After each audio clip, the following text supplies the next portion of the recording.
3월 13일 날 제조공장의 직원을 위한 확정 기여형 퇴직연금에 가입하고 1,800만 원을 보통예금 계좌에서 퇴직연금 계좌로 이체하였다.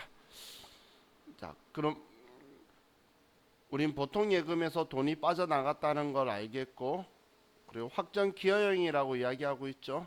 그럼 계정 과목은 퇴직급여라고 처리해야 되겠네요. 그리고 제조공장 거니까 500번대 퇴직급여라고 처리하면 되죠.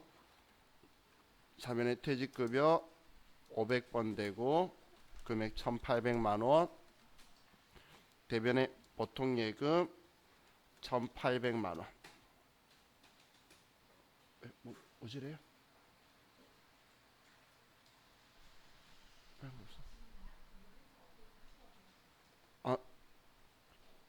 자, 다음 영업팀 고객 응대 친절 교육을 위해 항공사에서 근무하는 스튜어디스를 초빙하여 교육을 진행하였다. 총 강의료는 40만 원에서 원천세 35,200원을 차감한 금액을 보통예금으로 지급하였다. 자, 그럼 이번 분기에는 보통예금에서 지급했으니까 대변의 보통예금이고, 차변에는 직원들 교육시키는 거니까 교육훈련비가 되겠죠. 근데 영업부 직원이니까 800번 되고, 항상 수익과 비용은 금액을 쪼개는 일이 없어요. 그래서 전액을 다 쓰는 거고, 하지만 우리가 지급하는 건 원천징수한 거 예수금 빼고, 예수금 35,200원을 빼고 나머지 금액인 36만 4,800원만 보통예금에서 지급을 했네요. 자, 다음 문제 볼게요. 자, 일단 분개해놓고 한 번에 입력할 거예요.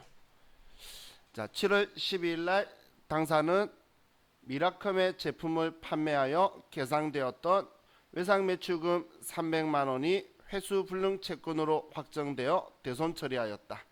단 부가가치세는 고려하지 않으며 대손 충당금을 조회한 후 분개하시오. 엄청 친절하네. 이런 말 없어도 대손 발생하면 대손 처리할 때 대손 충당금 확인해야 되죠. 자, 그럼 외상매출금이 회수불능되었으니까 우리는 외상매출금 지우기 위해서 대변의 외상매출금이고, 그리고 미라컴이다. 자, 얘가 먼저 기본 틀이고, 자, 차변의 외상매출금의 대손충당금 잔액을 확인하기 위해서, 자, 우리는 결산 및 재무제표에 합계잔액 시산표로 가서, 자, 여기에서 오늘 날짜인 7월 12일자로, 그리고 외상매출금을 찾아서 외상매출금 아래에 있는 대손충당금을 찾아야 되죠.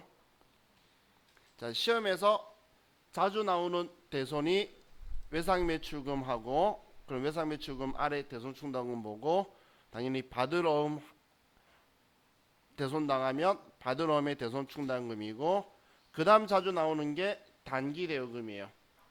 그리고 미수금. 자, 얘네들도 자주 나오는데 지금처럼 아래에 대손충당금이 없다는 건 설정한 적이 없다는 거.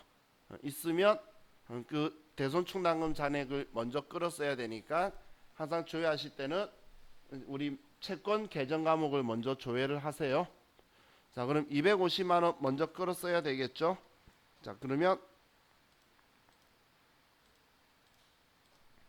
우린 차변에 대손충당금인데 외상매출금의 짝지를 꼭 선택해서 250만 원을 끌어쓰고, 다음 차이나는 50만 원은 매출채권이죠. 매출채권인 거 꼭 확인하세요. 그러면 대손상각비다 이렇게 쓰셔야 돼요. 자, 제가 왜 매출채권인 거를 확인하라고 말하냐면, 자, 우리 시험 문제 할 때에 만약에 단기 대여금이 300만 원이 똑같이 대손을 당했고, 이렇게 대손충당금 잔액이 250만 원이라고 하면 단기 대여금이고 뭐 미라컴이다 이렇게 처리를 하겠죠.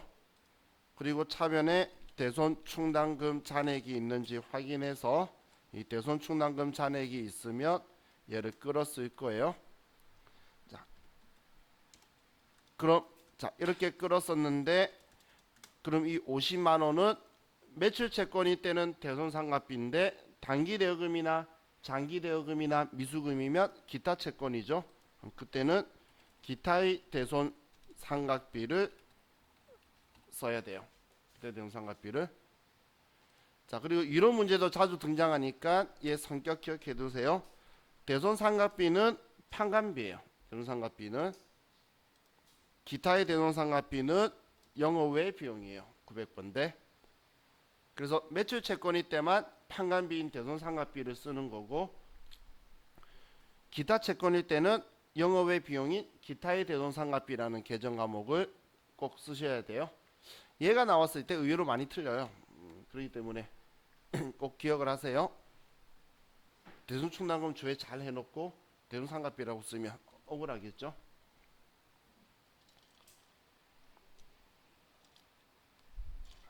자, 다음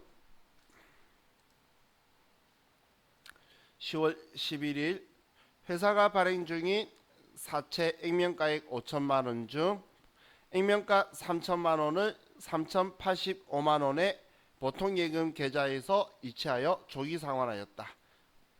당사의 사채 할인 할증 발행 자금 계정에 잔액은 없었다. 자, 만약 있었으면 상환하는 비율만큼 제거해 줘야 되는데 없었다라고 하니까 그냥 사채 액면가만 지우면 되겠죠. 무슨 말인지 이해가 나요? 자, 그럼 우린 사채 발행할 때는 대변의 사채 액면가, 사채를 상환하면 차변의 사채 액면가, 상환하는 액면가만큼만, 그러면 3천만 원이 되겠죠. 자, 만약에 사채 할인 발행 차금이 1,000만 원이 있었다면 60%를 상환하니까 600만 원을 대변에 지워줬을 거예요. 근데 지금 잔액이 없다라고 하니까 이것만 지우면 사채 흔적이 다 지워지는 거죠. 자, 그럼 이제 사채 부채에 대한 건 다 지웠으니까 이제 상환하는 금액 보통 예금에서 3,085만 원을 지급을 했고, 자, 그럼 차이나는 85만 원만큼 이 금액은 사채 상환 손실이죠. 그죠? 사채를 상환하면서 손해봤다는 이야기예요. 자, 그럼 이렇게 한 번만 볼게요. 자, 만약에 이 문제가 이렇게 적혀 있는데 사채 할인 발행 차금 잔액이 500만 원 있다라고 하면, 자, 사채 할인 발행 차금의 잔액이 만약에 500만 원 있다라고 하면, 자, 그럼 이때는 우리는 똑같이 차변에 사채 3천만 원을 지우는 건 똑같고, 그리고 사채 할인 발행 차금 500만 원도 사채 상환하는 비율만큼인 우리 60% 상환한 거죠. 그러면 300만 원을 사채 할인 발행 차금 300만 원도 이렇게 지워야 된다는 이야기예요. 그리고 나서 이제 사채 상환하는 비율만큼 지웠으니까 대변에 보통 예금으로 돈 3,085만 원이 나갔다. 그러면 이번에 사채 상환 손실은 더 많이 손해봤죠. 385만 원만큼 손해봤다. 이렇게 나올 거라는 거예요. 자, 그래서 사채를 상환하게 되는데 할인 발행 차금이나 할증 발행 차금이 있으면 그 비율만큼도 지워야 된다는 거 잊지 마세요. 자, 다음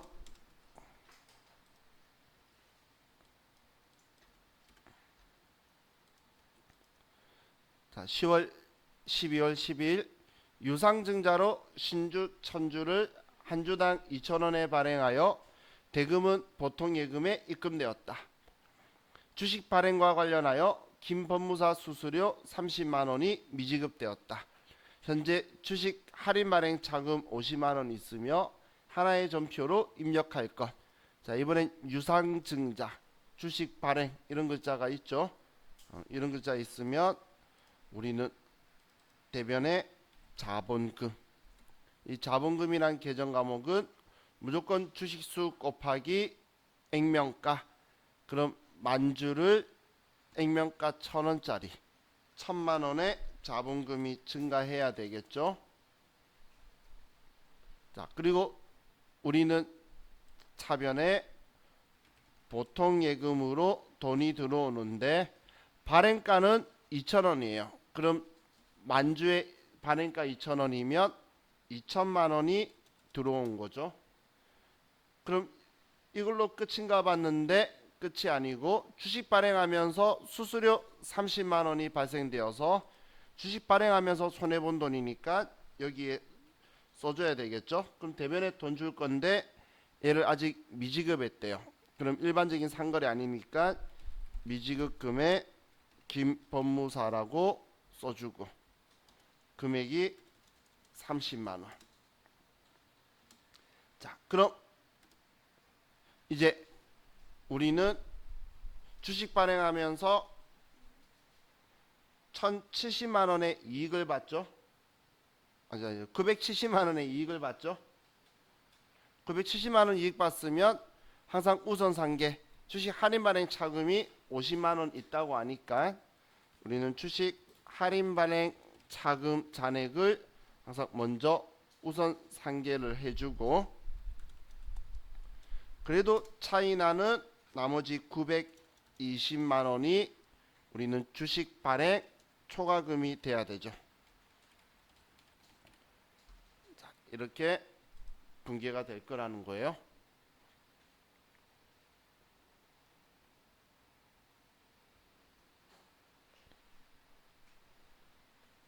자,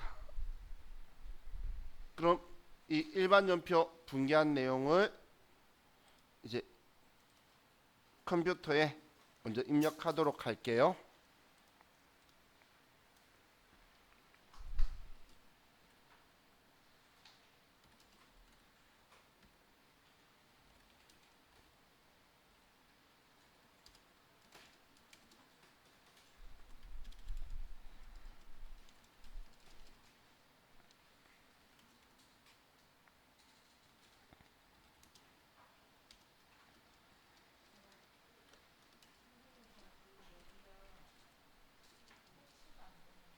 예? 설치가 안 된다고?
자, 매매처럼표는 저와 같이 문제 보고 또 바로 입력하고 그렇게 볼게요.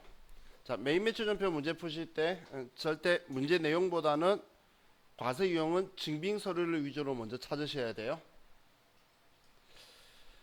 자, 그럼 첫 번째 7월 10일 날 다음과 같이 원재료를 매입하면서 대금 중 50%는 현금에서 지급하고 보통 예금에서 지급하고 잔액은 다음 달 말일에 지급하기로 하였다. 자, 지금 다음과 같이라고만 말하죠. 자, 그러면 일단 자, 우리 메인 화면이나 아니면 일반 전표든 메인 매출 전표든 위쪽에 보면 우리 회사 이름이 보여요. 어디든 간에 위쪽에 우리 회사 이름 보이죠. 그러면 세금 계산서에 공급 받는 자에 우리 회사가 있는 거 확인하셨죠? 그러면 일단 매입이라는 거 알겠고 세금 계산서라는 거 알겠고, 그럼 우리는 붉은재 사유인가 볼 건데 원재료면 붉은재 사유일 리가 없겠죠. 그래서 51번 매입 과세예요. 자, 다음 여러분들이 조심할 게, 자, 그럼 돈은 어떻게 줬어요? 세금 계산서 보면 자, 이 현금이라는 게 아무 말 없으면 현금으로 간주하는데 현금이라고 적혀 있는 건 영수했다라는 거예요. 문제를 보면 보통 예금에서 절반 지급한 거죠. 그렇기 때문에 상대방은 보통 예금이든 뭐든 돈 받았다고 현금에 쓰는 거예요. 여기에서. 그렇기 때문에 아래쪽을 보고 쓰시면 안 되고 문제에서 현금인지 보통 예금인지 글자를 확인하셔야 돼요. 그럼 보통 예금이 절반이 2,750이고 일반적인 상거래니까 외상 매입금이 2,750이겠죠. 그래서 문제에서 이런 거 꼭 확인을 하세요. 자, 그럼 7월 10일 날 메인 매출 전표 입력으로 가서 7월 10일 51번 매입 과세고 우리가 산 건 원재료 아래 뭐 CN24. 자, 그리고 수량은 5,000개, 단가는 만원. 거래처는 공급자가 필프리. 전자세금 계산서고 분계는 호남. 그럼 우리가 산 건 원재료 맞고 대변에 보통 예금으로 절반인 2,750만 원을 주고 대변에 나머지는 외상했는데 일반적인 상거래니까 외상 매입금이다. 이렇게 들어와 있어야 되겠죠. 자, 이건 실수만 안 하면 뭐 잘 하실 수 있을 것 같아요.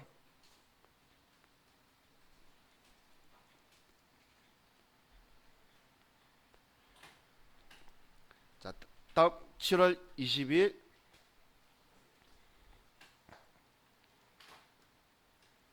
주식회사 두산기공에서 2월 5일 구입한 기계장치에 하자가 있어 반품하고 수정전자 세금 계산서를 발급받고 대금은 전액 미지급금과 상계 처리하였다. 자, 이번엔 수정 세금 계산서를 발급받은 거죠. 이번에 발행한 거 아니고 받은 거예요. 근데 기계장치를 산 거라서 우리는 미지급금하고 상계하는 거예요. 그래도 얘는 전부 다 마이너스로 끊어주면 되겠죠. 우리 샀을 때에 차변의 기계장치 2,000만원, 부가세 대급금 200만원, 대변의 미지급금 2,200 적혀 있을 건데 그 분계 똑같은데 마이너스만 적혀 있도록 할 거예요. 자, 그럼 세금계산서 받았고 그때도 매입세 공제 받은 거일 테니까 5월 20일 날 51번 매입 과세고, 자, 우리는 반품했어요. 기계장치 반품 마이너스 2천만 원에 마이너스 200만 원. 두산기공이고 수정 전자세금 계산서 분계는 혼합.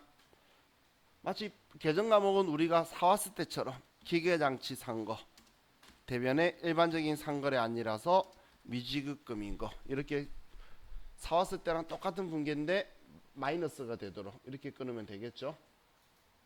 이렇게 나오면 자, 얘를 끄시고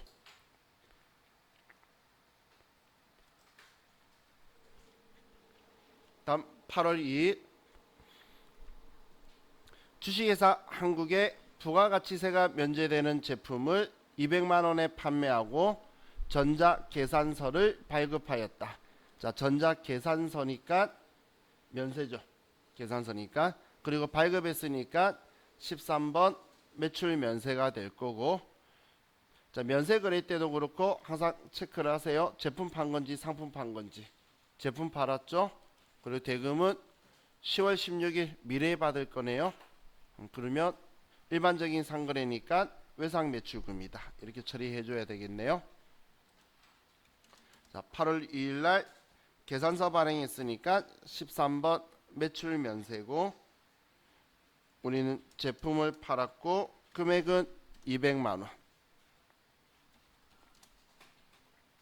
거래처는 주식회사 한국이고, 전자계산서니까 전자의 여, 분계는 호남.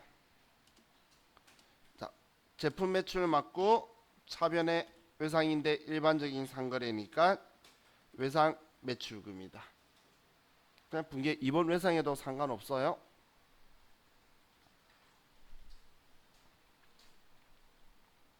자, 다음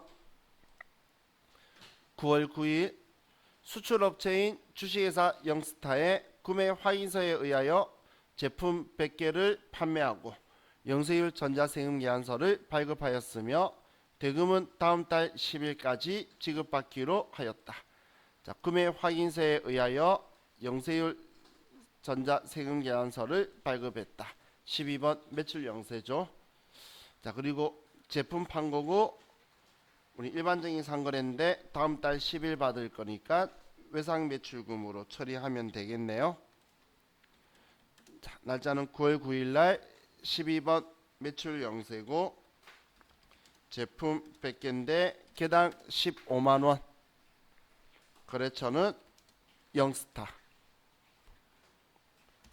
전자세금 계산서고, 영세율 금은은 3번 내구신용장 구매 확인서에 의하여 공급하는 재와, 자, 그리고 분계는 차변에 외상 매출금 들어와 있으면 되겠죠.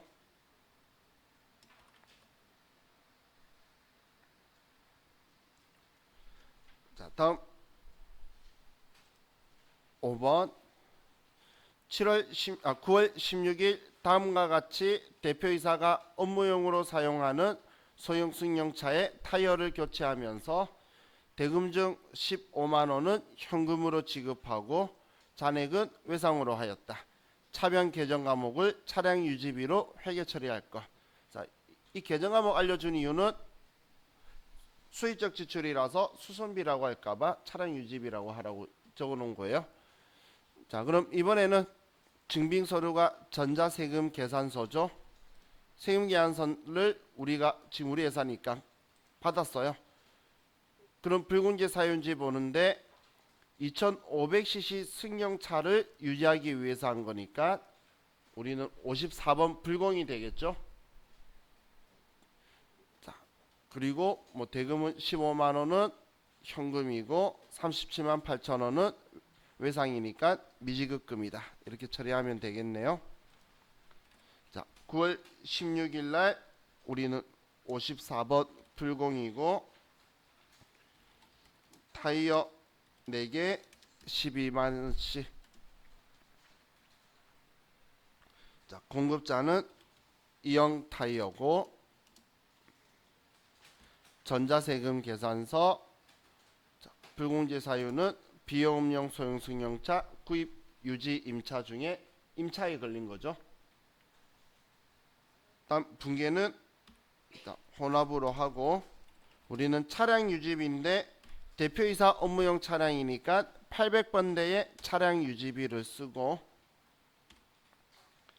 대면에 우리는 현금으로 15만 원 지급하고 나머지는 일반적인 상거래 아닌데 외상으로 미지급금이 37만 8천 원이다.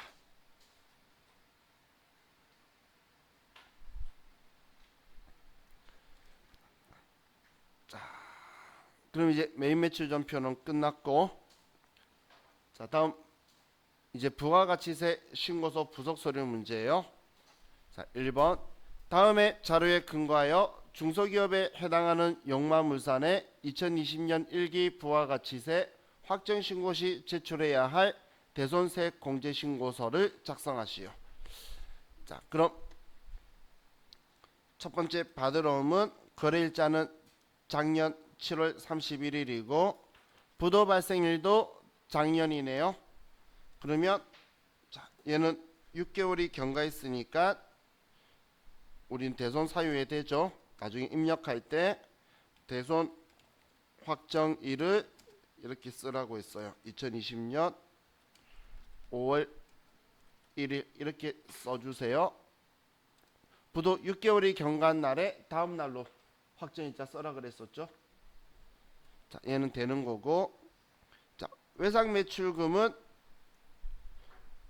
2019년 5월 31일 날 거래 난 건데 이번에는 파산 확정 판결 받았으니까 뭐 얘는 대손 사유가 되네요. 법원 판결 받은 거니까.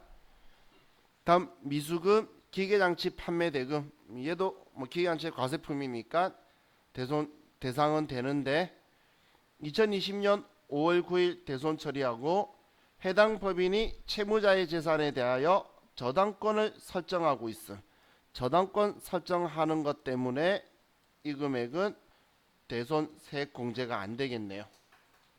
저당권 설정하면 돈 못 받을 일이 없다라고 했죠. 그렇기 때문에 이건 대손 사유가 안 되니까 그럼 두 개만 대손 발생한 걸로 처리를 하면 되겠어요. 자, 그러면 이제 부가가치 탭으로 가서 대손세액 공제 신고서로 가고, 자, 대손세액 공제 신고서는 우리는 확정 신고 때만 하는 거예요. 일기 확정일 4월부터 6월. 자, 첫 번째 대손 확정일은 2020년 5월 1일 날. 자, 공급 대가가 대손금이고, 자, 거래처도 무조건 F2번 눌러서 거래처를 찾으세요. 사업자 등록번호하고 다 있어야 되니까. 자, 부도 6개월 경과고, 두 번째 2020년 4월 1일 날 550만 원 주식회사 비하, 얘는 파산 결정을 받게 되었죠.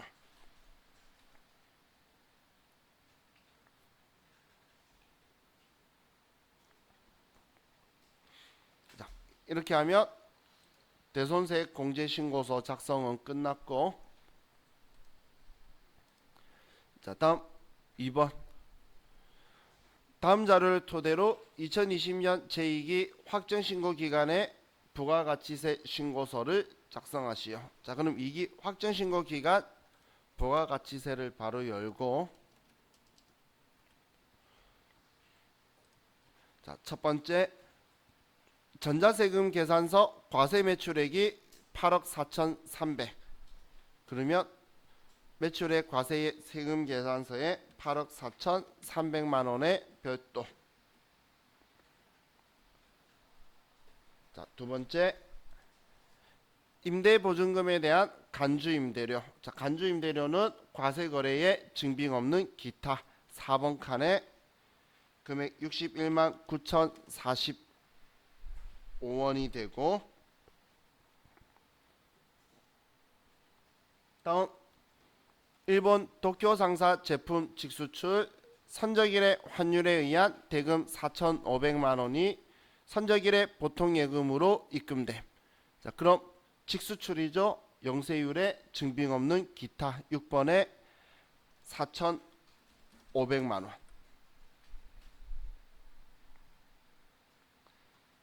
다음 매입 자료로 가서 제품 생산용으로 구입한 기계장치 공급가액 2억 3,500만 원, 세액 2,350만 원.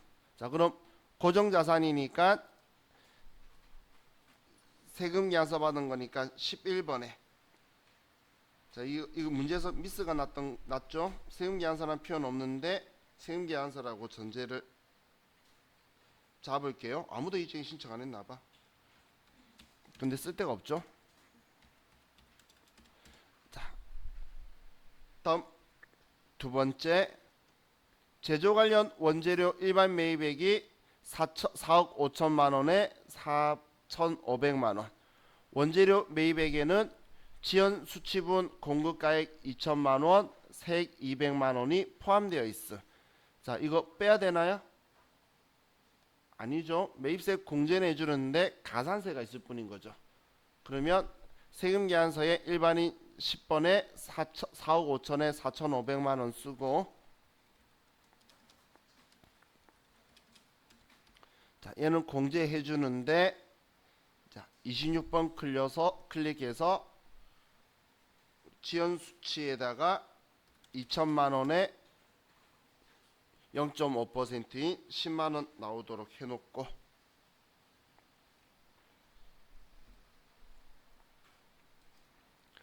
자, 다음 3번에 법인 신용카드 매출전표 수취분 중 공제 대상 일반 매입액 900만원과 세액 90만원.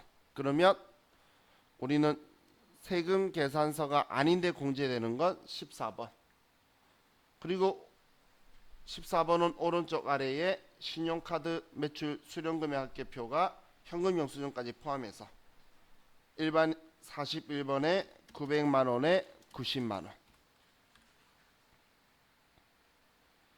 자, 다음 기타 자료에 2020년 2기 예정신고 미환급 세액은 1,350만원이다.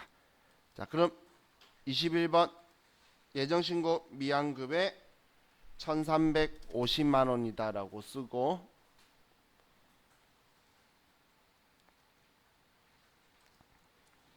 종이세금계산서 과세매입액 1,000만원에 100만원 예정신고 때 누락됐대요. 자, 종이세금계산서 받으면 문제되나요?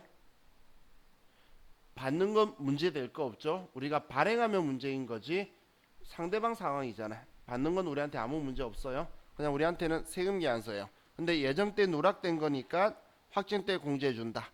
그러면 12번에 38번 여기에 1,000만원에 100만원.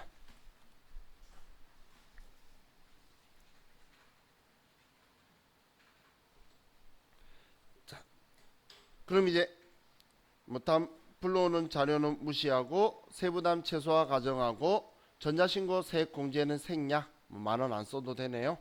자, 부가세신고서 이외에 과세표준명세 등 기타 부속서류 작성은 생략한다. 자, 그럼 자, 이번에 가산세 있나요? 더 이상 국세기본부상 가산세 누락한 게 매출세액보다 매입세액이 더 크면 내가 스스로 늦게 환급받았으니까 신고 납부 관련된 우리 국세기본부상 가산세 없다라고 했죠. 그래서 여기까지만 하면 저장하면 끝이죠. 자, 근데 혹시 만약을 대비해서 자, 여기에서 과세표준 명세서도 작성하라고 하면, 자, 지금 4번은 간주임대료죠. 수익금액 제외예요. 그러면 과세표준 명세서에서 우리는 수익금액 제외가 여기에 61만 9,045원이 될 거고, 그럼 나머지는 이 금액에서 구분해서 이 금액 빼면 나머지 8억 8,800만원이네요. 이 금액이 여기 28번에 들어와야 되죠.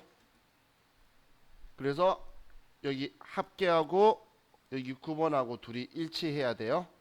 합계하고 9번하고 항상. 지금 얘가 과세표준이 9번이고 여기가 과세표준 명세의 합계 이 금액하고 둘이 일치해야 되는 거예요. 지금 수익금액 제외라는 말은 법인세법에서 돈 번 걸로 안 보고 소득세는 부과 안 하겠다는 그 이야기인 거예요. 근데 부가세법에서는 간주임대료를 과세표준에 넣어서 10% 가지고 오라고 하는 거죠. 자, 혹시 모르니까 기억해 두세요. 이거 하는 거. 나중에 여러분들 중에 시간이 허용되시는 분은 65회차를 한번 보세요. 65회차가 수정신고서를 내면서 그 과세표준 명세서를 작성하는 것까지 시켰는데 그때가 90회차 동안의 최저 합격률이에요. 최저 합격률인데 그때 뭐 이런 문제도 상호배분법 내고 막 그랬었는데 어떻게든 자 이거 여러분들 혹시 모르니까 기억해두세요. 별거 아니에요. 여기는 고정자산매가 간주임대료 간주공급 이 세 개만 들어오는 거다라고 전에 이야기했었죠. 그랬었어요. 그때도 분위기 안 좋았었어요. 근데 자, 그것만 기억하시면 나머지 이 금액에서 수익금액 제외 빼고 나머지 금액을 여기 써주면 돼요. 자, 이렇게 하면 자, 우리 부가가치 신고서 문제는 끝났고 자, 이제 우리 쉬었다가 계산 문제하고 계속 보도록 합시다. 쉬었다 할게요. 자, 계산 문제가 5개 나오는데 자, 우리 항상 수동 계산부터 해야 되니까 일반 전표 12월 31일자로 가서 자, 수동 계산 먼저 볼게요. 자, 2020년 3월 1일에 영업부 건물에 대한 화재 보험료 보험기간 2020년 3월 1일부터 2021년 2월 28일 1,200만 원을 일시에 납입하고 선급 비용으로 처리하였다. 기말 수정 분계를 하시오. 자, 이연이 잘 안 되시는 분들은 자, 이렇게 생각을 하세요. 자, 보험 기간이 보이죠? 그럼 올해 단기에 해당하는 거는 3개월이고 그리고 차기에 해당하는 게 3개월이 아니구나. 3월부터니까 10개월이죠. 그리고 차기에 해당하는 게 2개월이다. 자, 이 기준 아시겠죠? 이해가셨나요? 자, 그럼 이걸 먼저 하고 나서 그럼 단기에 해당하는 금액은 얼마가 되죠? 항상 월화 계산해라 그러니까 1년치니까 한 달에 100만 원이란 이야기죠. 그러면 1,000만 원이 단기 거고 차기 거가 200만 원이라는 거예요. 자, 이 말도 이해가셨나요? 자, 그리고 그 다음 생각 하나 더 하실게. 올해 거는 장부에 보험료라고 적혀 있어야 되고 내년 거는 선급 비용으로 적혀 있어야 된다는 거예요. 이해가시죠? 이거 이해가면 이 문제는 쉬워요. 왜 쉽냐면 3월 1일자로 나와 있죠, 날짜가. 그러면 3월 1일자 일반 전표로 가보세요. 그럼 선급 비용이 차변에 1,200만 원이라고 적혀 있죠. 방금 우리 선급 비용 얼마 있어야 된다라고 했어? 200만 원 있어야 된다라고 했었죠. 그러면 선급 비용을 1,000만 원 반대인 대변에 써서 지우는 거예요. 그러면 12월 31일 날 대변에 선급 비용 1,000만 원을 지워버리면 선급 비용 200만 원 됐죠. 그럼 선급 비용 처리했다는 건 우린 이거에 대해서 보험료라고 처리한 적이 없다는 거예요. 그래서 우리는 영업부 건물 화재 보험료니까 보험료다 이렇게 되겠죠. 만약에 보험료라고 처리되어 있었으면 보험료는 1,000만 원이어야 되니까 200만 원만 취소해 버렸을 거예요. 그래서 기존에 되어 있던 분계에 반대쪽으로 뒤집어 주는데 지금 우리가 분계만 가지고 바로 바라보게 되면 여러분들이 힘드니까 올해 건 내년 거를 먼저 정리를 해 놓고 딱 이 값들이 장부에 남아 있어야 되는 거예요. 보험료는 1,000만 원, 선급 비용은 200만 원 이렇게만 꼭 남아 있어야 되니까 기준점을 잡고 바라보시면 훨씬 더 쉬워요. 자, 다음 두 번째, 단기말 현재 보유하고 있는 단기매매 증권의 내역은 다음과 같다. 자, 유가증권 문제가 나오면 유가증권이 단기매매 증권인지 매도하는 증권인지를 먼저 파악을 하고, 매도하는 증권이면 정기의 기말에 평가한 게 올해 평가에 영향을 미치지만 단기매매 증권은 전혀 영향을 안 미치고 그냥 정기말하고 단기말하고 차이만 조정하면 돼요. 그럼 지금 단기매매 증권이니까 정기말에 10만 5천 원이다 주당 했었는데 올해 단기말에는 주당 11만 5천 원이니까 주당 만 원이 올랐다는 이야기죠. 그럼 주당 10,000원 올랐는데 1,000주니까 1,000,000원 올랐다라고만 써주면 되겠네요. 그래서 차변에 단기 매매 증권 1,000,000원을 올리고 대변에 단기 매매 증권 평가 이익이다 1,000,000원 이렇게 써주면 되겠어요.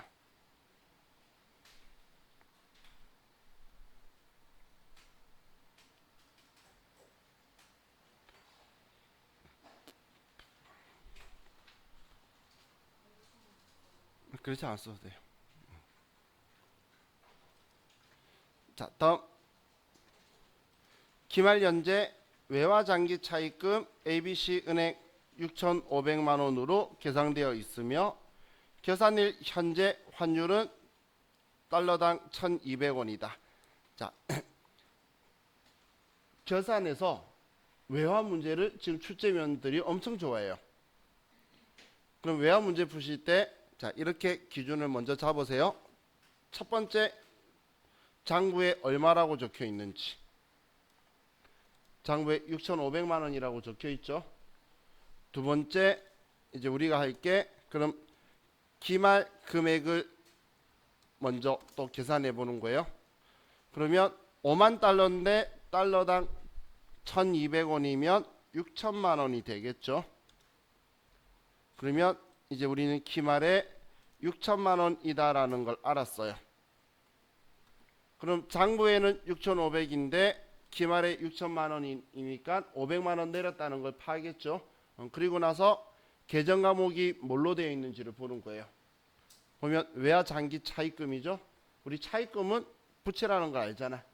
얘가 줄었으니까 차변에 외화 장기 차입금으로 500만 원 줄여주면 되겠죠. 자, 그럼 차변에 외화 장기 차입금 ABC은행 500만 원 이렇게 줄여주는 거예요. 자, 그리고 대변은 자, 둘 중 한 가지 생각하시면 돼요. 한 개는 빚이 내렸으니까 이익이에요, 손해예요? 빚이 내렸으니까 나한테 이득이라는 거 알겠죠? 또 대변의 자리는 수익 자리잖아.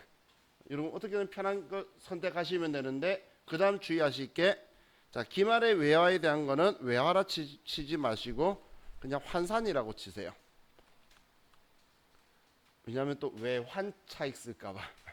그래서 환산이라고 하든지 아니 우리는 고등학생이 아니니까 고등학생들한테는 제가 기말에는 6자다라고 그냥 계속 한 10번 외치면 애들이 6자인 거 알아요. 근데 우리는 그게 아니니까 기말에 환산하는 거예요. 그래서 외화 환산 이익이다. 자, 제가 왜 계정 과목을 마지막에 확인하라고 하냐면 장기 차입금 중에는 외화 장기 차입금이 있다고 말할 때가 있고 외화 장기 차입금이 이거다라고 말할 때가 있어요. 그래서 문제 읽다가 그냥 바로 잘못 짚어버리는 수가 많기 때문에 그래서 마지막에 그 계정 과목을 한번 확인을 해보시라는 거예요. 다음 법인세 문제는 그냥 자동 계산 갈게요. 우리 K11 자동 계산 가면 알아서 650만 원 중간 연합세액이 선납세금 되는 거 보일 거예요. 자, 다음 5번은 기말 현재 보유하고 있는 제조부의 감가상각 자산은 다음과 같다. 감가상각비와 관련된 회계 처리를 하시오. 단 제시된 자료 이외에 감가상각 자산은 없다고 가정하고 월할 상각하며 고정자산 등록은 생략한다. 자, 그럼 이건 올해 단기에 취득한 거죠. 단기에 취득한 거는 우린 정률법이니까 정률법은 첫 시작은 미상각 잔액이 3천만 원이고 이거의 상각률 0.451. 그런데 올해 9월 달에 취득했으니까 9, 10, 11, 12 네 달이네요. 12분의 4. 자, 이렇게 하면 금액이 이 금액이 나오죠. 자, 이게 힘드신 분은 이걸 이용하는 거예요. 고정자산 등록 가서 그냥 아무거나 한 개 넣어보는 거예요. 기계장치다. 취득 2020년 9월 1일 정률법이고 자, 올해 취득했죠. 3천만 원이다. 5년. 그러면 여기에 13번에 보시면 적혀 있는 이 451만 원 있죠? 얘가 지금 이번에 산출해 준 감가상각비예요. 이걸 이용하셔도 되고 아니면 직접 계산하셔도 되고. 자, 대신 항상 저는 썼으면 제자리에 지워놓고. 자, 그럼 이것도 어차피 계산자료 입력해야 되니까 그냥 계산자료 입력해서 얘도 금액을 써서 전표 조화해서 같이 들어가도록 할게요. 자, 그럼 계산자료 입력에 가서, 자, 계산자료 입력에 기간은 쓰지 마세요. 그냥 엔터 치고. 기간 쓰니까 뭔가 마음이 급한지 감독관한테 뒤에서 보면 12월 쓰고 난리도 아니에요. 그냥 엔터 치면은 1월부터 12월 나오니까 그냥 엔터 치시고. 자, 방금 우리 감가상각에 대한 게, 자, 여기 결산자료 입력은 손익계산서예요.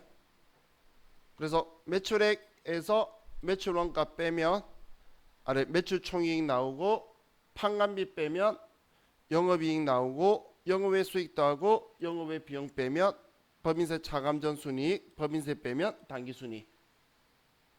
우리 손익계산서죠. 손익계산서니까 제조경비는 매출원가에 있어야 되고 매출총이익 위에.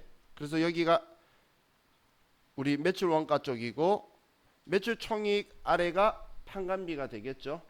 우리 매출총이익이 중간마진이잖아.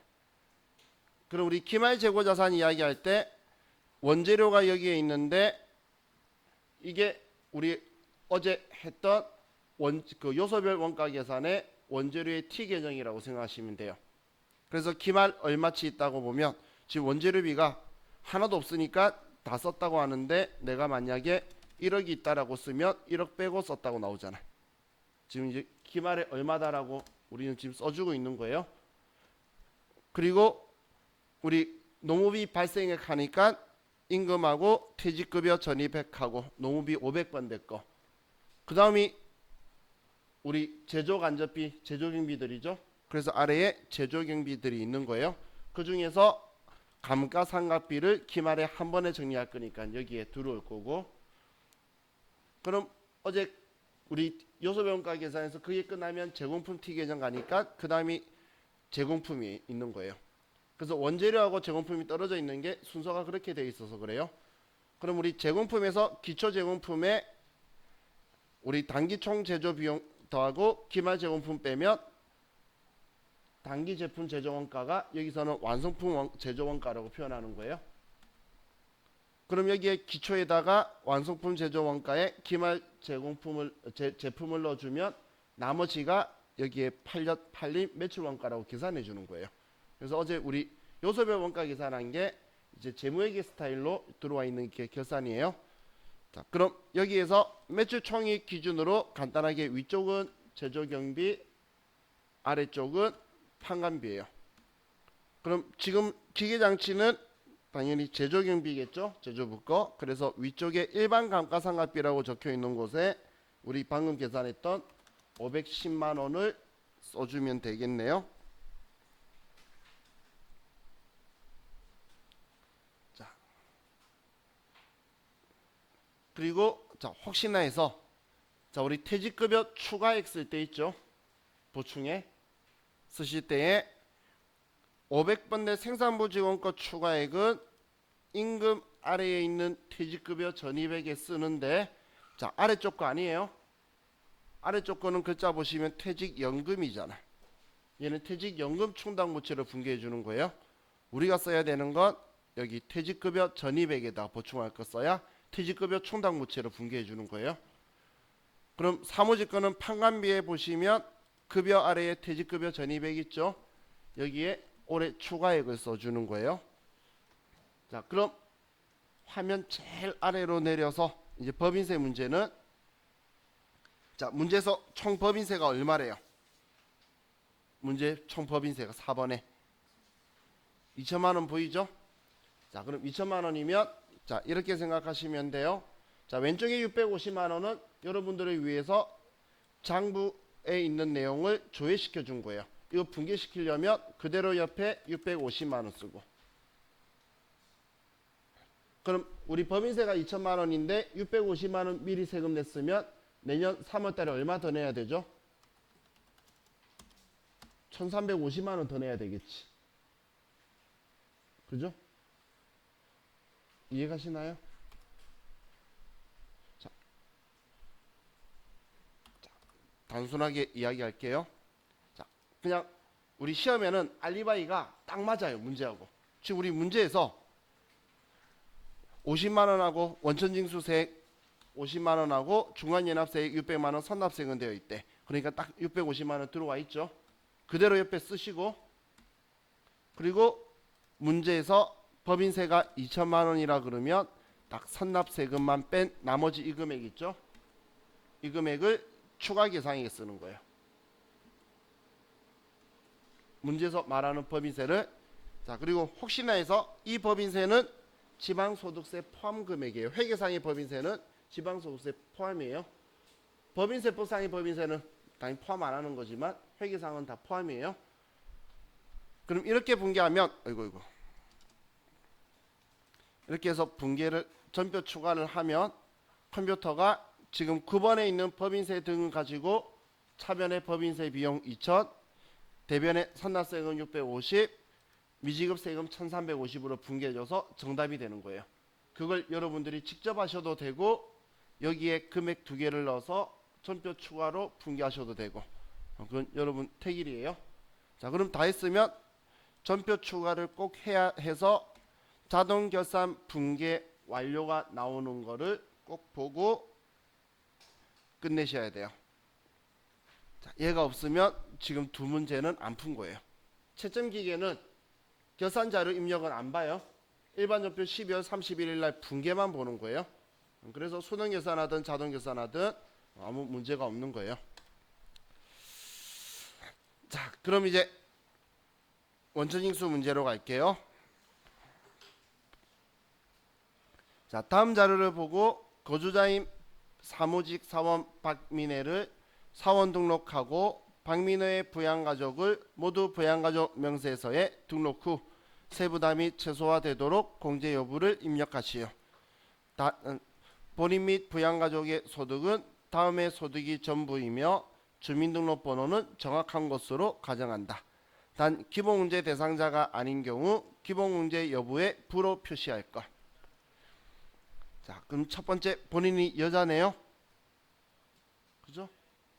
자, 여자고 연간 총급여가 2,900만 원이면 우린 3천만 원 이하인 여성, 종합소득금액 3천만 원 이하인 여성 근로자로서 배우자가 있는 여성에 걸렸네요. 그럼 부전자 공제 된다는 이야기죠. 자, 그리고 다음 이제 배우자는 양도소득 금액이 500만 원 있어서 배우자 김영강은 기본공제 대상이 안 되고, 자, 박노인 본인 아버지는 그냥 미국에 거주하시네. 그래서 아버지도 기본공제 대상이 안 되고, 딸은 미국 유학 중이네. 딸 되나요? 그렇죠. 직계비속과 배우자는 생계를 같이 하는 유무를 따지지 않는다라고 했어요. 그럼 소득 없고 나이가 18살이니까 문제 없고, 아들은 뭐 전혀 문제가 안 되네요. 자, 오빠가 있어요. 동거하고 있고 퇴직소득 금액 이건 문제가 없죠. 그런데 뭐 장애다 뭐다 이런 거 없는데 나이 때문에 오빠는 안 되겠네요. 그죠? 자, 그럼 이제 이거에 대해서 입력을 할게요. 자, 원천징수 탭으로 가서 사원 등록으로 가고 107번에 박민혜 본인 입사를 문제에 적혀 있어요. 2020년 8월 1일. 더 이상 특이사항은 없고, 자, 본인이 세대 주고 부녀자 공제되고, 자, 배우자 김영광 소득 금액 때문에 안 되고, 자, 본인 아버지 박노현 아버지도는 생계를 같이 안 하셔서 안 되고, 그다음 딸 김예슬, 자, 김예슬은 문제가 없고, 아들 김예찬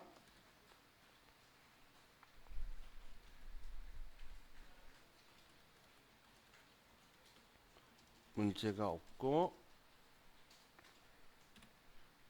오빠 박민호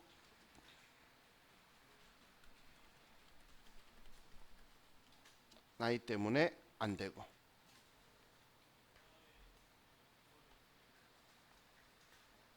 자, 만약에 우리 상속을 5천만 원 받았어요. 되나요? 기본문제 대상이? 혹은 증여를 2천만 원 받았어요. 되나요? 자, 여러분들 상속세가 따로 있고 증여세가 따로 있는 거 아시죠? 지금 우리 뭐 공부하고 있죠? 소득세 이야기하고 있잖아. 그건 딴 세법이에요. 그렇기 때문에 얼마 있든 간에 상관없어요. 지금 우리는 소득이 있다 없다지 상속받았다 증여받았다가 아니잖아. 그죠? 그래서 증여, 상속 이런 거 나오면 신경 쓰실 필요 없어요. 우리는 소득세에 들어오는 건 퇴직하고 양도, 증여, 상속, 우리 상증세라고 이야기하죠. 그건 다른 세법이에요. 소득세법이 아니에요. 그래서 소득으로 잡히는 게 아니에요. 자, 다음 이제 2번. 다음은 강호성의 2020년 귀속 연말정산 관련 자료이다. 다음 자료를 이용하여 연말정산 추가 자료 입력 메뉴에 월세 주택 임차 차입 탭과 연말정산 입력 탭에 입력하시오. 자, 일단 정보를 좀 보고, 본인은 6천만 원 무주택자, 그래서 월세 7천만 원 이하니까 된다는 이야기 하려고 하는 거고, 자, 아버지는 무직이지만 양도소득 금액이 1,000만 원 있어서 안 되고, 기본문제 대상은 아니고, 자, 어머니는 60세가 안 되시지만 세법상 장애인에 해당하니까 장애라는 걸 우리 기억하고 있어야겠네요. 소득은 문제 없어요. 일용구도 소득이니까. 배우자는 전업주부고, 처남이 있네요. 대학생이고 21살. 다 소득 없어요. 자, 그럼 이제 이거 가지고 이제 연말정산 자료부터 볼게요. 먼저 보험료는 기본문제 대상 돼야 되는데, 처남이 나이 때문에 기본문제 대상이 안 되는 사람이었죠. 그 외에는 강민철 아버지 말고는 없어요. 근데 피보험자가 강민철 아버지 거가 하나 있네요. 그래서 이 금액은 안 되고, 자, 강생물은 자녀 취약전 아동이니까 문제 없고, 자, 어르비는 딴 거 안 따지니까, 자, 어머니 보청기 구입 100만 원, 질병 치료용 한약 구입한 거 50만 원 되죠. 근데 어머니가 장애가 있으셨죠. 그래서 장애 체크해둬야 되겠네요. 그죠? 자, 배우자는 어깨 수술비인데 미용 성형 수술 아니래요. 100만 원. 예, 문제 없고, 실업 보정용 안경 30만 원, 50만 원 한도니까 문제 없이 130만 원 되고, 자, 교육비 처남 대학교 교육비 400만 원 강호성이 납부했대요. 자, 처남 되나요? 되죠. 소득만 없으면 문제 없는데 소득 없으니까 되고, 자, 자녀 강지의 초등학교 현장 체험학습비 60만 원이면 한도가 30만 원이니까 30만 원 되고, 방과후 학교 수업료 30만 원 되니까 60만 원 되겠죠.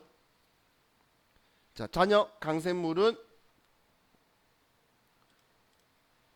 뭐 취약전 아동이니까 유치원 수업료, 미술학원 수업료 30만 원 다 돼서 270만 원 될 거고, 자 기부금은 본인 정치자금 기부 20만 원 본인 거만 만 되는데 되고, 처남 안윤석은 국군 잔병 위문 금품 50만 원 되나요?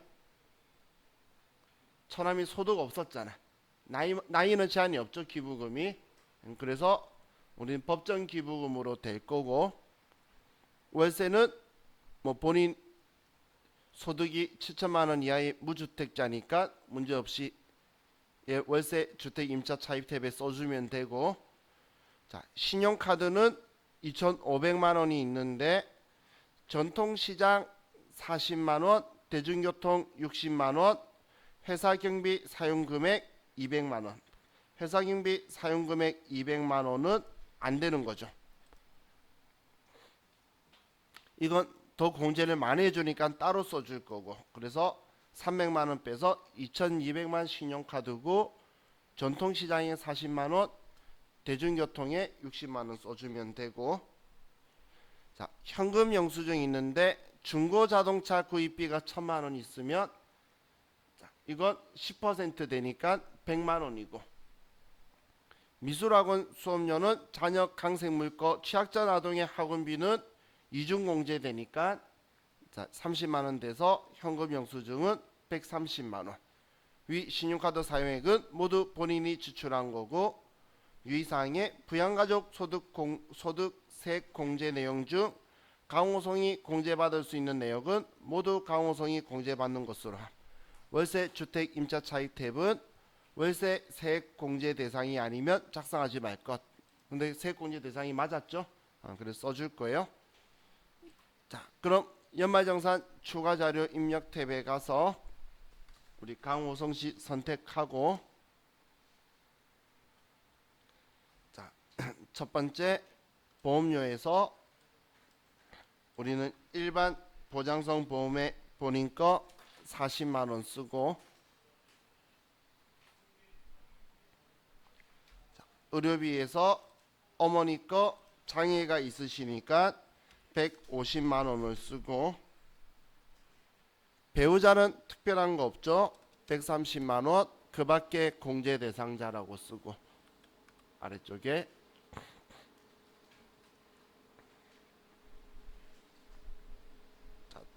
다음 교육비로 가서, 자, 처남 대학교 교육비 대학생에 400만 원이라고 쓰고,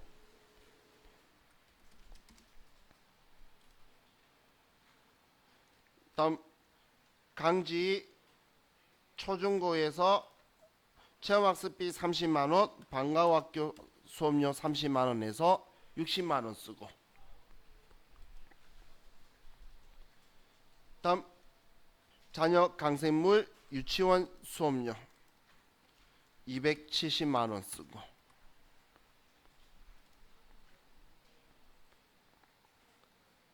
다음 이제 기부금에 본인 정치자금 기부금 10만 원에 10만 원 이렇게 해서 20만 원 나눠서 쓰고,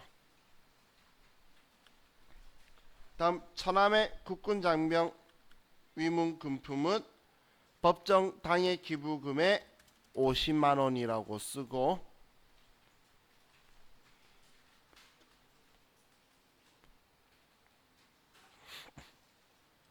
다음 월세 주택 임차 차입 탭에 임대인 기준으로 김광일, 자 임대차 계약서상 주소지가 서울시 금천구 가산로 99, 이 주민등록번호인데 왜 이거 썼지? 사업자 등록번호로 74746011155. 유형은 아파트고, 면적은 84, 주소는 서울시 금천구 가산로 99. 2019년 7월 1일부터 2021년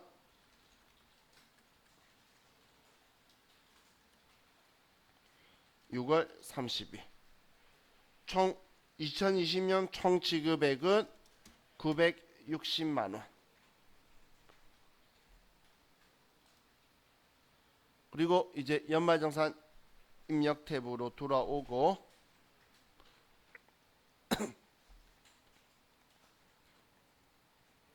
자, 다음 신용카드로 가서 자, 신용카드 사용한 거는 우리 가로에 있는 거 다 빼서 2,200만 원이 되고 여기에서 전통시장 40만 원, 대중교통 60만 원.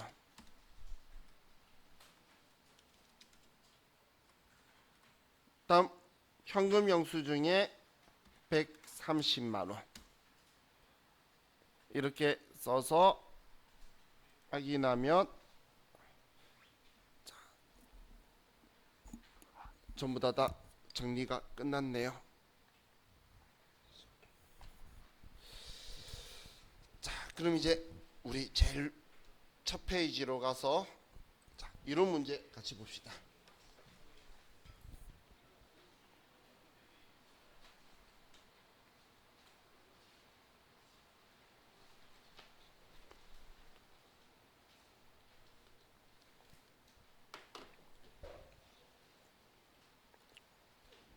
자, 이론 문제 1번.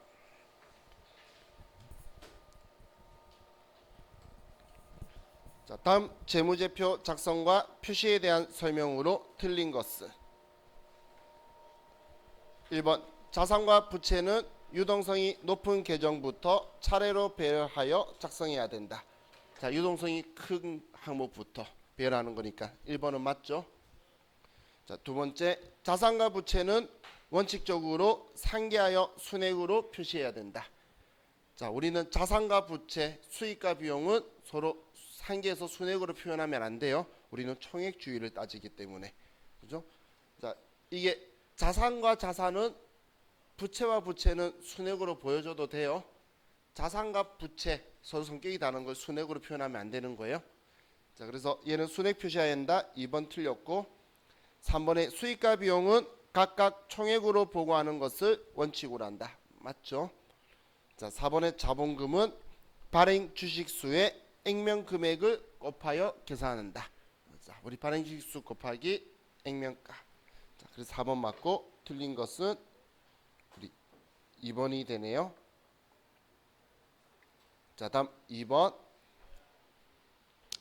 물가가 하락한다고 가정할 경우 단기 순이익이 가장 적게 계산되는 재고자산의 평가 방법은 무엇인가? 자, 우리가 과거에 우리 먼저 기말 재고자산하고 그리고 단기 순이익을 선이총후라고 해서 이렇게 하는 건 물가가 상승할 때였고, 그럼 물가 하락은 정반대라고 했죠. 그럼 지금 여기에서 이익을 물어봤으니까 가장 적게 계산하는 건 상승할 때는 후익선출법, 하락할 때는 선익선출법. 그래서 답은 1번이 되겠죠. 그렇죠? 정반대니까.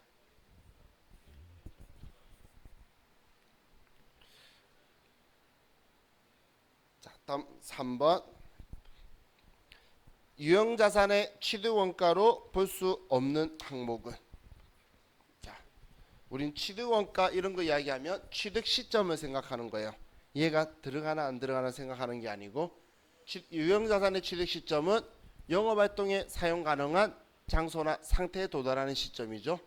그 이전에 들어간 거는 전부 다 취득원가에 포함하니까 1번에 유형자산 취득과 관련된 취득세, 당연히 취득 시점 이전에 들어가는 거고, 2번에 자본화 대상이 금융비용, 이것도 우린 전부 다 취득 시점 이전에 들어가는 거면 취득원가에 포함할 거고, 3번에 유형자산 보유와 관련된 재산세, 이건 취득 시점 이후에 이걸 가지고 있다고 세금에 대해서 나오는 거죠.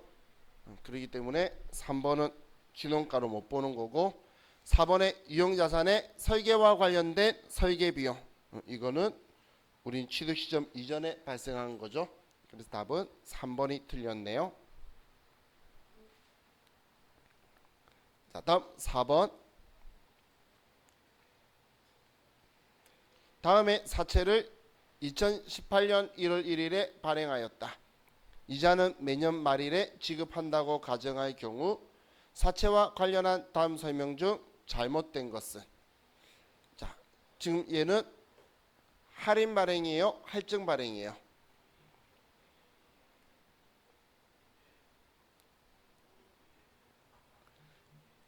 지금 여기에서는 판단할 수 있는 게 두 가지가 있죠. 한 개는 액면가가 10만 원인데 발행을 669원 했잖아. 그럼 돈 작게 받았으니까 할인 발행 생각해도 되고, 자, 이자율 생각할 때 액면 이자율이 내 거예요. 액면 이자율이 내 거예요. 그런데 시장 이자율이 내 거보다 높죠, 유효 이자가. 그럼 내 거보다 유효 이자가 더 높으면 나는 불리하니까 할인 발행하는 거예요. 액면 이자 내가 더 높으면 할증 발행하는 거고. 자, 그럼 이제 얘는 할인 발행이에요. 자, 그럼 첫 번째 2018년 결산일 현재 사채 장부가액은 사채 액면가액보다 작다. 자, 맞나요? 맞죠? 우리는 사채를 작게 발행을 해서 발행금액이 작은 게 만기가 되면 점점 높아져서 액면가액 되는 거잖아. 그게 할인 발행이죠. 그럼 1차년 발행한 1차년도는 아직 액면가액 되려면 멀었어요. 3년짜리면 2020년 돼야지. 두 번째, 2018년 현금으로 지급된 이자는 8,000원이다. 맞나요? 맞죠? 무조건 액면 이자만 줄 수밖에 없잖아. 그러면 액면가액이 10만 원, 액면 이자율이 8%니까 8,000원 줬겠지. 자, 다음 3번. 2020년 말 이자 비용 인식 후 사채 할인 발행 차금 잔액은 0원이다. 자, 2020년 말이 만기 때죠. 2018년도 1월 1일 발행했으니까 만기 때 우리는 사채 할인 발행 차금을 다 없애서 딱 사채 10만 원만 남겨놓는 거니까 사채 할인 발행 차금은 전부 다 상각되고 모조리 없어지겠죠. 그래서 3번도 맞고, 4번에 사채 할인 발행 차금 상각액은 매년 감소한다. 자, 우리 상각액은 유효이자와 액면이자의 차이를 이야기하는 건데,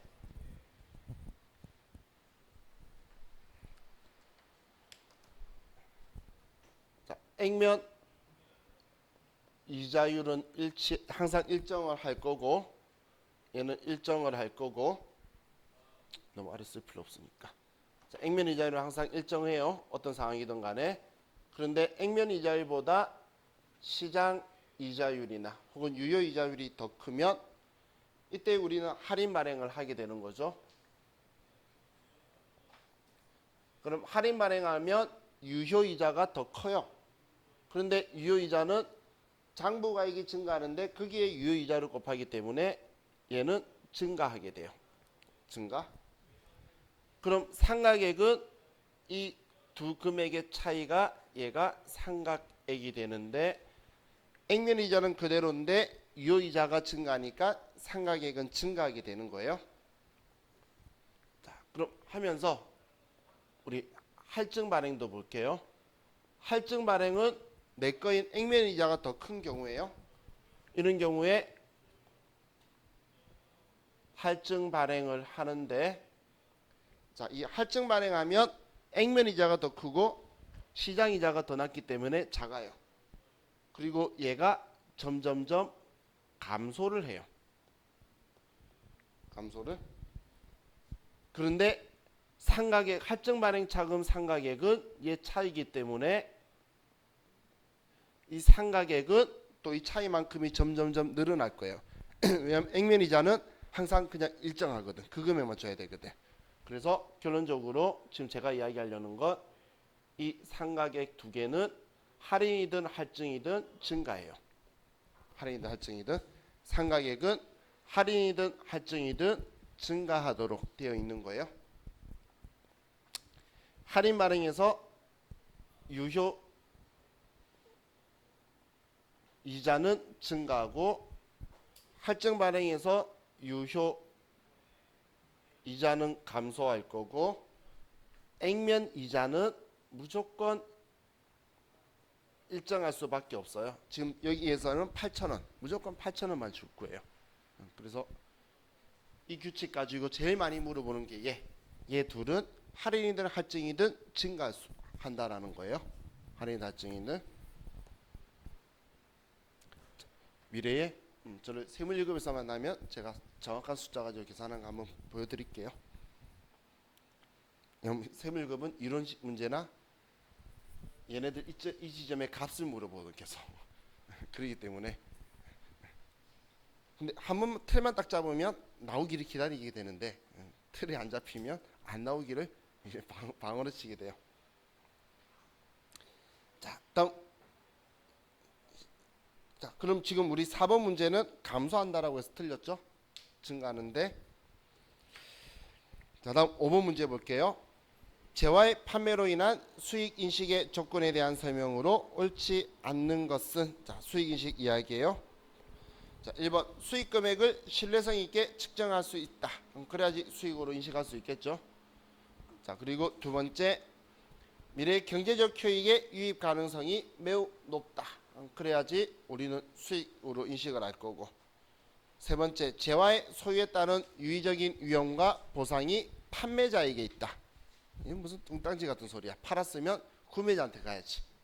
그죠? 판매자한테 있다라고 해서 여기가 틀렸죠. 자, 그리고 4번에 거래와 관련하여 발생하였거나 발생할 원가를 신뢰성 있게 측정할 수 있다. 자, 이거 하나 기억해 두세요. 수익 인식 요건에 거기에 대응되는 원가를 신뢰성 있게 측정할 수 있어야 돼요. 그 원가를 모르면 수익 인식 요건을 불충족하게 돼요. 대응 원가를 알아야 수익을 인식할 수 있는 거예요. 원가가 있다 없다 이거 정확하게 알아야 돼요. 공짜다 이걸 알아야 수익 인식하는 거지. 줘야 될지 안 줘야 될지 모르면 수익 인식 못한다 그 이야기예요. 그래서 대응 원가를 신뢰성 있게 측정할 수 있어야지 수익을 인식할 수 있는 거예요. 자, 그래서 틀린 거는 3번 판매자에게 있다고 적혀서 틀렸고. 자, 6번 이제 원가 회계죠. 다음은 제조 원가 및 재고 자산에 관한 자료이다. 2020년 매출 원가는 얼마인가? 자, 그럼 얘는 간단하게 T 계정을 쓰면 되겠네요. 자, 매출 원가 물어봤으니까 제공품하고 제품 T 계정, 제공품의 T 계정하고 제품의 T 계정을 가지고 봤을 때, 자, 제공품 기초는 50만 원, 기말은 200만 원. 제품의 기초는 100만 원, 제품의 기말은 200만 원. 자, 기초 기말 이거라 그랬잖아요. 그리고 그 아래에 넓게 단기 총 제조 원가는 1,050만 원이다. 물어본 거는 예. 자, 이틀만 하면 그냥 구하는 거죠. 자, 얘들이 나오면 1,100인데 200 빼면 얘는 900만 원이죠. 그럼 얘가 900만 원인데 기말이 200이면 얘는 800만 원이다. 그래서 답은 800이 되네요. 그죠? 답은 3번. 자, 다음 7번.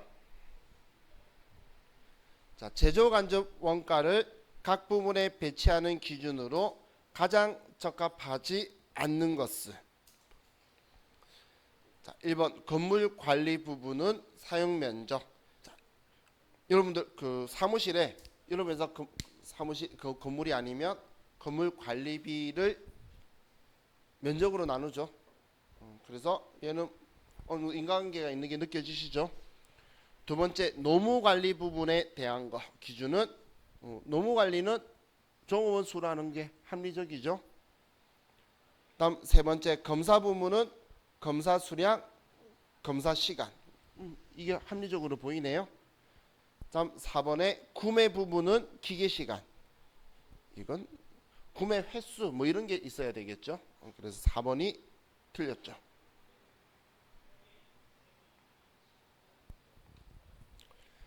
자, 다음 8번. 주식회사 한국의 제조간접비 예정 배부율은 작업시간당 5,000원이다. 실제 작업시간이 1,000시간이고 제조간접비 배부 차이가 200만원 과소 배부인 경우 실제 발생한 제조간접비는 얼마인가? 자, 그럼 우리 예정 배부율을 구해보면 예정 배부액을 구해보면 예정 배부율이 5,000원이고 실제 작업 시간이 1,000시간이면 예정 배부액은 500만원이다. 자, 이 말 이해가시나요? 그런데 이 500만원이 20만원 과소 배부래요. 200만원. 얘는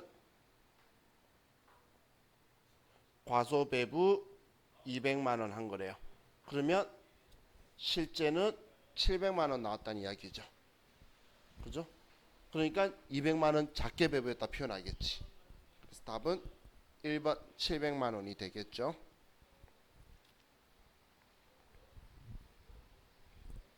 자, 다음 9번. 다음 중 개별원가 계산과 종합원가 계산에 대한 설명으로 틀린 것은? 자, 1번 개별원가는 작업 원가 계산표에 원가를 집계하나 종합원가는 제조원가 보고서에 원가를 집계한다. 자, 우리 개별원가는 작업 원가 계산표 혹은 작업 지시서 이런 거에 의해서 원가 집계하고 종합 원가는 우리 제조원가 보고서가 제조원가 명세서를 이야기하는 거예요. 이거에 의해서 전체 금액 가지고 n분의 1 할 거니까 1번은 맞고 2번 개별 원가는 공정별로 원가를 집계하나 종합 원가는 각 작업별로 원가를 집계한다. 개별 원가가 각 작업별로 개별로 하는 거고 종합 원가가 공정별로 한 번에 하는 거죠. 우리 자동차 회사에서 뭐 만들고 하는 걸 공정별 종합원가 계산이라고 해요. 자, 그래서 2번은 틀렸고 3번 개별 원가는 원가를 직접비와 간접비로 구분하나. 우리 전에 직접 원가 그리고 제조 간접 원가 이 두 개로 나눠버리는 거고 우리 종합원가는 재료비와 가공비 어제 재료비 가공비 두 개 계산하는 거 더하기 빼기 했던 거 있죠. 그게 종합원가 계산 거니까 얘는 맞고 다음 4번에 개별원가는 다품종 소량 생산에 종합원가는 동종 품종의 대량 생산 업종에 적합하다. 개별원가는 여러가지 다양한 주문 제작의 소량 생산에 쓰는 거고 종합원가는 단순한 몇 가지 종류를 대량 생산할 때 쓰는 거고 그래서 틀린 답은 2번이 틀렸죠. 자, 다음 10번 원재료는 공정 초기에 전량 투입되고 가공비는 전공정에 걸쳐 균등하게 투입된다. 종합원가 계산에 의한 재료비와 가공비의 완성품 환산량은 자 이번에 문제에서 선의선출법이냐 평균법이냐 안 알려주고 있죠. 왜 안 알려줘? 왜 안 알려줄까? 기초가 없어서 의미가 없으니까. 기초가 없으면 완성량 더하기 기말량 끝이죠. 그래서 알려줄 필요가 없는 거예요. 자, 그럼 우리는 완성량이 몇 개죠? 완성량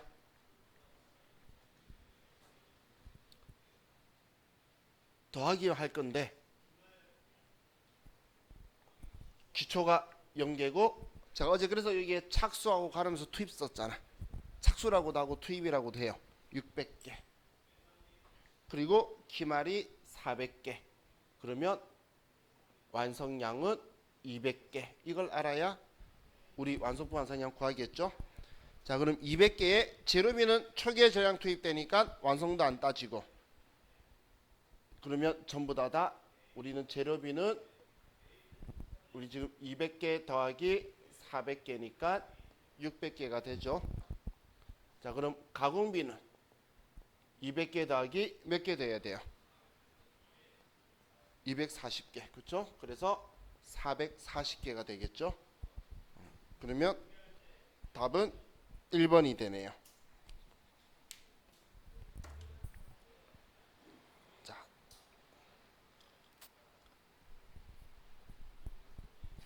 11번 다음 중 부가가치세법상 영세율과 면세제도에 관한 설명으로 옳지 않는 것은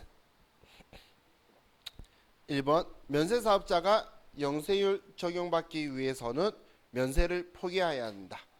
맞죠? 면세 포기로 인해서 영세율 적용받을 수 있고 2번 국내 거래도 영세율 적용 대상이 될 수 있다. 자, 우리 내국 신용장이나 구매 확인서에 의해서 공급하거나 아니면 그런 거 없어도 수출 재화의 인가국 영역이라든지 이런 경우에는 우리는 영세율 적용을 받을 수 있죠. 자, 3번에 면세 제도는 부가가치세 부담이 전혀 없는 완전 면세 형태다. 아니죠. 면세 제도는 면세 사업자 단계에서만 제거시키는 거지 앞 단계 거는 우리는 세금을 부과시켜서 최종 소비자가 부담하기 때문에 이거는 불완전 면세라고 하죠. 영세율이 전부 다 싹 다 돌려주면서 최종 소비자한테 단돈 1원도 부가가치세가 안 가도록 하는 완전 면세죠. 그래서 3번은 틀렸고 4번에 면세 포기를 신고한 사업자는 신고한 날로부터 3년간 면세 재적용을 받지 못한다. 3년간 못 돌아가죠. 그래서 틀린 답은 3번이 틀렸네요. 자, 다음 12번. 다음은 부가가치세법상 사업자 등록에 대한 설명이다. 가장 틀린 것은 1번 사업자는 원칙적으로 사업장마다 사업 개시일부터 20일 이내에 사업자 등록을 신청해야 한다. 맞죠? 사업 개시일로부터 20일 이내 사업자 등록 신청해야 되고 두 번째 신규로 사업을 시작하려는 자는 사업 개시일 전에 사업자 등록을 신청할 수 없다. 할 수 있죠. 사업 개시일 이전에 안 되는 경우는 탈세를 한 전적이 있거나 이런 경우에만 거부할 수 있어요. 우리 지방청장 이름으로. 자, 그리고 2번은 틀렸고 3번 사업장이 둘 이상 있는 사업자는 사업자 단위로 해당 사업자의 본점 또는 주사무소 관할 세무서장에게 등록을 신청할 수 있다. 우리 사업자 단위 과세제도는 주사업장 총괄납부 제도든 우리는 사업장 2개 있으면 개인 사업자든 법인 사업자든 다 가능해요. 자, 그리고 4번에 사업자 단위로 등록 신청한 경우에는 원칙적으로 사업자 단위 과세 적용 사업장에 한 개의 등록번호가 부여된다. 이게 사업자 단위 과세 제도죠. 그래서 종 사업장 번호를 부여시켜 버리는 게 사업자 단위 과세 제도니까 얘도 맞죠. 틀린 답은 2번. 자, 다음 13번. 다음 중 부가가치세법상 세금 계산서에 대한 설명으로 옳지 않는 것은 1번 법인 사업자와 직전 사업연도의 사업장별 재화 및 영역의 공급가액 면세 공급가액 포함 합계액이 3억 이상인 개인 사업자는 세금 계산서를 발급하려면 전자세금 계산서를 발급해야 된다. 이거 우리 숱하게 이야기했던 거죠. 법인 사업자고 개인 사업자 중에 직전연도 3억 이상이. 자, 두 번째 전자세금 계산서의 기재사항을 착오로 잘못 적은 경우 수정 세금 계산서를 발급할 수 있다. 필요적 기재사항에 대한 착오라든지 아니면 공급가입 변동이라든지 내구신용장 사후 개설이라든지 계약의 해제라든지 환입 이런 것들이 우리는 수정 세금 계산서 발급 사유니까 얘도 되고. 다음 3번 전자세금 계산서를 발급하여야 하는 사업자가 아닌 사업자는 전자세금 계산서를 발급할 수 없다. 우리 전자세금 계산서 발급 의무자가 아닌 사업자도 전자세금 계산서 발행할 수 있죠.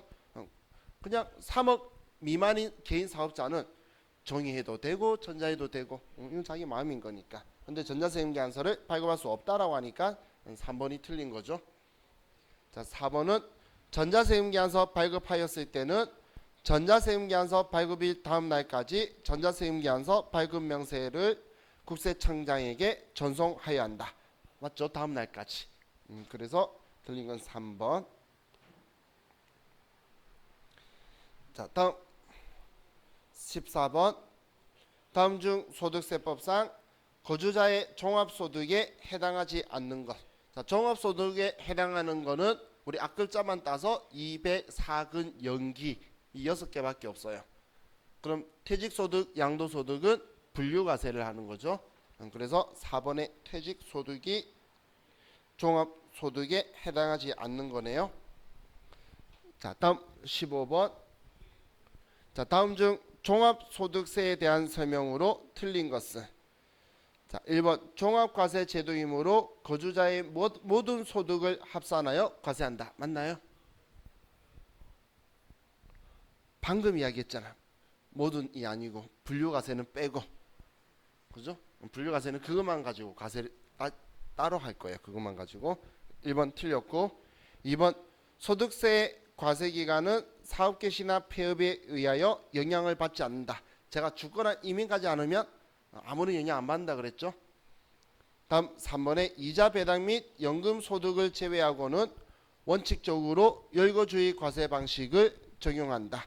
자, 얘네들 일부만 제외하는 건데 전에 누가 이의제기 신청으로 얘 전부 다인 것처럼 표현했다 해서 얘네들도 열거주의를 적용하는 데라고 이의제기 신청해서 더럽다 3번도 맞아라고 해줬어요.